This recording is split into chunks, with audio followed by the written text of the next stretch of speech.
सोच क्या रहा है मेरे बच्चे? मार डाल। अल्लाह के रास्ते में जो भी आए सबको खत्म कर दे। अल्लाह तेरे साथ है।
अबे कहाँ था तू अभी तक? हाँ वो भैया मैं एक दोस्त के पास गया था। दोस्त? तेरे यहाँ कौन दोस्त बन गया? भैया नया दोस्त ही बना है, यहीं पास में ही रहता है। अच्छा सुन, तेरी भाभी का फ़ोन आया था, कल सुबह हम लोग गाँव निकलेंगे, तो अंदर जाकर अपना सामान पैक कर ले। भैया मैं नहीं जाऊँगा, मेरा भी जाने का मन नहीं है, मुझे अभी आपके साथ कुछ दिन और रहना है भैया। अभी चल के भाभी से मिल ले, फिर कभी दोबारा ले आऊँगा तुझे। नहीं भैया मैं नहीं जाऊँगा। अबे एक बार कहने पे समझ जाया कर, बच्चों की तरह जिद मत किया कर। अंदर जाकर चुपचाप अपना सामान पैक कर। कल सुबह होते निकलेंगे हम लोग यहाँ से। ठीक है भैया।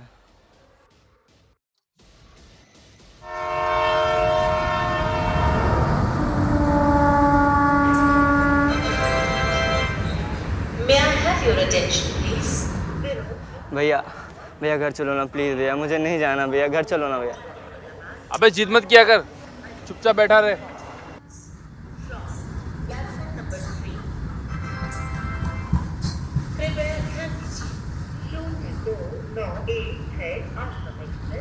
जयपुर अजमेर के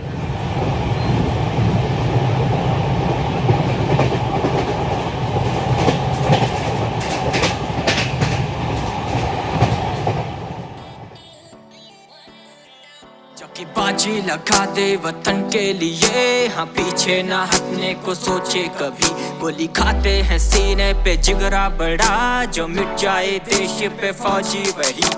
पक्के ईमान के जंग के मैदान में पीछे ना हटते कदम, दिल में उम्मीदें हैं खतरों। भैया एक तो आप इतने दिन बाद घर आते हो और घर आते एक्सरसाइज करने लगते हो, एटलीस्ट घर चल के आराम तो कर लेते। और बारिश में कौन एक्सरसाइज करता है भैया? अब एक आर्मी ऑफिसर चाहे ऑन ड्यूटी रहे ऑफ ड्यूटी, वो हमेशा अपने आप को फिट रखता है। अब बारिश का बहाना मत बना, चुपचाप से एक्सरसाइज कर। हाँ जान हम हथेली पे है लेके डोलते, ईमान पे हो बात असले हैं बोलते, कभी हार नहीं माने इंडियन आर्मी। भैया हमको लगता है ना कि हम ये एक्सरसाइज वगैरह के लिए बने ही नहीं हैं। तो तुम बने किस लिए हो बे? हम बने सिर्फ पढ़ने के लिए और खाने के लिए। पढ़ने का तो पता नहीं, पर तू खाने के लिए जरूर बना है।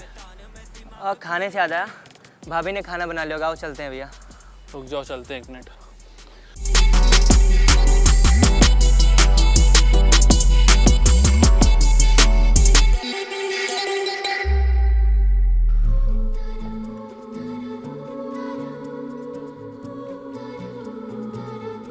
भाभी भैया से बोलो ना प्लीज। अबे भाभी से कैसी फाइल्स लगवा रहा है? जो बोलना खुद बोल देना। ये कहना चाहता है कि इसे भी कुछ दिन के लिए अपने साथ ले जाइए, बेचारे का इतना मन है तो ले जाइए ना। यार दीपा तुम पागल हो क्या? ये वहां जाकर क्या करेगा? और फिर इस पूरे घर में तुम अकेले रहोगी क्या?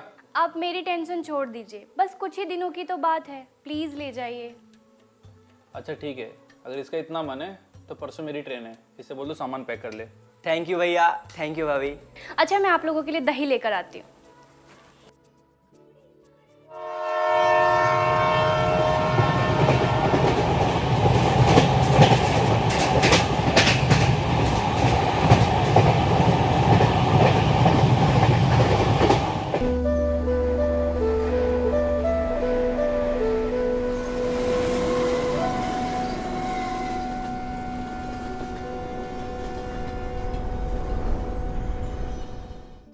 भाभी मेरा बिल्कुल भी मन नहीं था यहाँ आने का, भैया ज़बरदस्ती लेके आए हैं।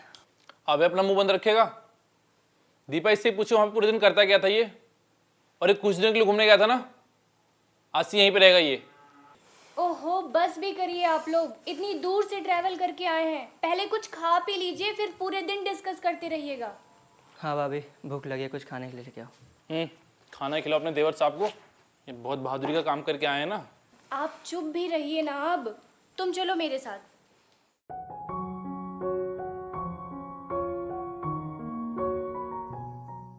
अभिमन्यु आप इतना मत सोचो, अभय ऐसा नहीं कर सकता है।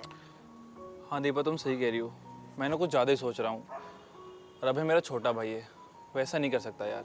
यही तो मैं आपको समझाने की कोशिश कर रही हूँ, पर आप समझने को तैयार ही नहीं हो। यार दीपा उस दिन अभय के रूम से मेड इन पाकिस्तान की माचिस मिली थी, वो बात ना दिमाग से निकल नहीं रही है। अरे बाबा बात को दिमाग से निकालोगे तब तो निकलेगा ना, आप तो एक ही बात को पकड़ के बैठे हुए हो। रात हो गई है, चलो अब सोने चलते हैं। दीपा मेजर साहब का फोन आ रहा है। जय हिंद सर। जय हिंद। अभिमन्यु, बहुत बड़ी लीड हमारे हाथ लगी है। जी सर बताइए क्या लीड मिली है। नहीं अभिमन्यु, ये सारी बातें फोन पर नहीं बताई जा सकती। तुम वहां से निकलो और कल आकर मुझे ऑफिस में मिलो, वहीं बात करते हैं। जी सर मैं सुबह निकलता हूँ। जय हिंद सर। क्या हुआ? दीपा मेजर साहब का फ़ोन है, उन्हें कुछ लीड मिली है, हमें कल सुबह निकलना होगा। चलिए फिर चलते हैं। भैया आप पैकिंग कर रहे हो, कहीं जा रहे हो क्या? हाँ भाई मेजर साहब का फ़ोन आया था, कुछ ज़रूरी काम है। पर भैया आप मेरे को भी लेके चलो ना, यहाँ पे मेरा मन नहीं लगेगा भैया। नहीं अबे इस बार तुझे नहीं ले आ सकता, अगली बार ले चलूँगा। भैया आप मुझे लेके चलो भैया, मेरे यहाँ पे मन नहीं लगेगा, प्लीज़ भैया लेके चलो मेरे को।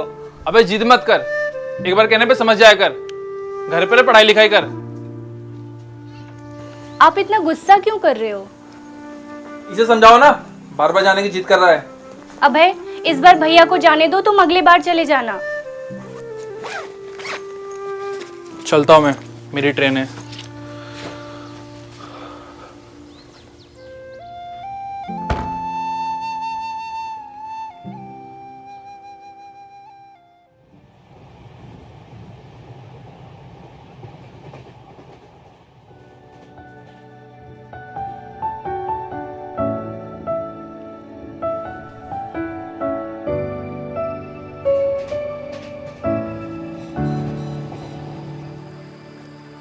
अभिमन्यु, बहुत बड़ी लीड हमारे हाथ लगी है।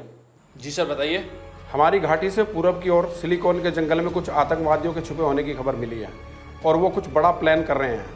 सर अगर लोकेशन का पता चल गया है तो हमें देर नहीं करनी चाहिए, उन पर तुरंत अटैक कर देना चाहिए। हाँ अभिमन्यु, मैंने स्पेशल फोर्स को बुलाया है, उनके आते ही हम हमला कर देंगे। नहीं सर, हम स्पेशल फोर्स का वेट नहीं कर सकते, मैं अपने साथ कुछ जवानों को लेकर अटैक करता हूँ। पर ये रिस्की हो सकता है। सर इंडियन आर्मी का काम है रिस्क लेना और विजय हासिल करना, बस आप आदेश दीजिए। ठीक है अभिमन्यु, कल सुबह होते ही तुम जाकर उन पर अटैक कर दो, पर ध्यान रहे किसी भी जवान को कुछ होना नहीं चाहिए। जी सर आप टेंशन मत लीजिए, हमारी जीत भी होगी और सारे के सारे जवान सुरक्षित आएंगे। मुझे तुम पर पूरा भरोसा है। जय हिंद सर। कल सुबह होते ही हम लोग सिलिकॉन घाटी से पूरब की ओर आधा किलोमीटर चलेंगे। आधा किलोमीटर चलने के बाद एक घनघोर जंगल दिखाई देगा, और उस घने जंगल में आतंकवादियों के छिपे होने की आशंका है। हम लोग दो के पैर में अटैक करेंगे, पर ध्यान रहे बिना मेरे परमिशन के कोई भी फायर नहीं करेगा, समझे? युद्ध का अंजाम चाहे जो हो, कोई भी आतंकवादी जिंदा बच के नहीं जाना चाहिए। आज हम सब के लिए सौभाग्य की बात है कि भारत माँ ने हमको सेवा का मौका दिया है, और आज हमें ये साबित करना है कि इंडियन आर्मी क्या चीज़ होती है। तुम सब अपने अपने घर वालों से फ़ोन पे बात कर लो, पर ध्यान रहे इस मिशन के बारे में कोई किसी से डिस्कस नहीं करेगा, समझे? Yes sir. Meeting disperse.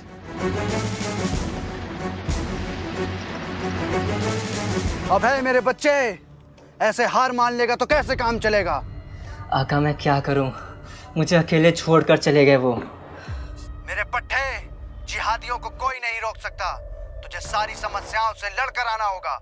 अब चिंता मत करिए आका, मैं आऊँगा और उन सारे फौजियों को जान से मार दूंगा।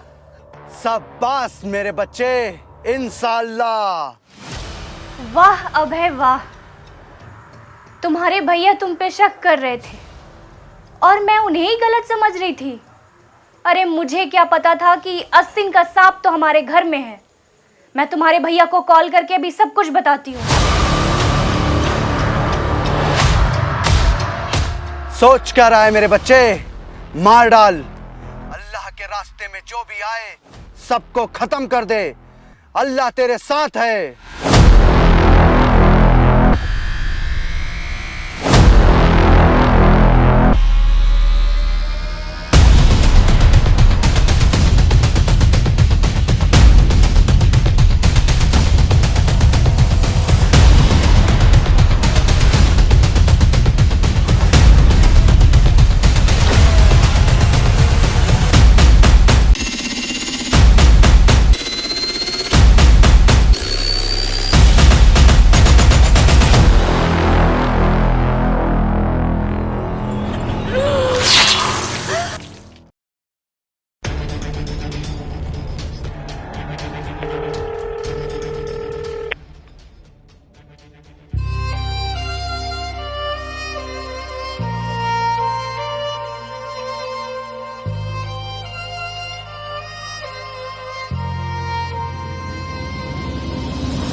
क्या हो गया?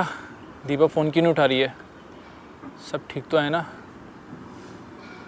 हो सकता कहीं बिजी होगी।